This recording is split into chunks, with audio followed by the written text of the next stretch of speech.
5 erreurs qui font refuser ton crédit immobilier alors que ton projet est bon. Et le pire, c'est que la plupart des personnes ne savent même pas qu'ils font ces erreurs. Heureusement que MK est là, quoi. Erreur numéro 1, c'est commencer à chercher un bien alors que tu ne connais même pas ta capacité d'emprunt. Beaucoup de gens font ça. La majorité, en fait. Ils visitent des biens, ils tombent amoureux d'un appartement et seulement après, ils vont voir la banque. Sauf que la banque regarde plusieurs choses. On regarde ton salaire, tes charges, ton taux d'endettement, le reste à vivre. Et aujourd'hui, la règle est simple. 35% d'endettement maximum, les gens. Donc si tu ne connais pas ta capacité d'emprunt avant de chercher ton bien, tu risques de perdre énormément de temps. Et parfois même, passer à côté d'un bien.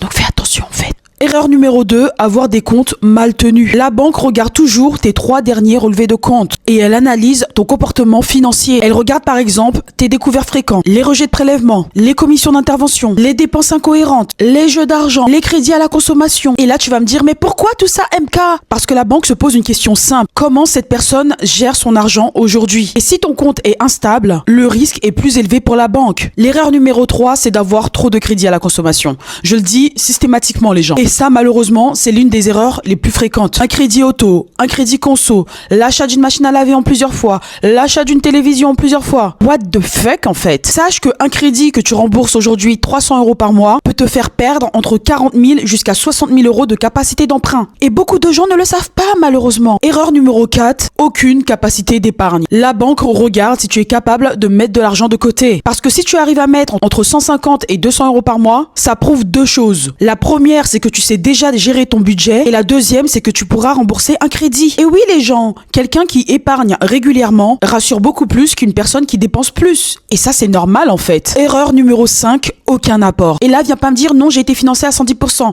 Non, les gens, il faut que vous ayez un apport pour payer les frais de notaire, les frais de garantie, les frais de dossier, ce qui va représenter entre 8 et 10% du prix du bien. Aujourd'hui, si tu vas acheter un bien à 200 000 € et que tu n'as aucune épargne, ton dossier devient beaucoup plus compliqué. Donc les gens, sachez que la banque ne finance pas seulement un projet immobilier, elle finance un profil financier. Et ton profil, tu le construis bien avant de demander ton crédit immobilier. Dis-moi en commentaire, est-ce que tu as déjà fait analyser ta capacité d'emprunt avant de commencer à chercher un bien? Et si tu veux plus d'informations sur comment monter un dossier immobilier, mets-moi analyse en commentaire et je t'enverrai un lien pour que tu puisses prendre un coaching avec moi afin qu'on puisse en discuter. Sur ce, je te souhaite une belle journée. Ciao.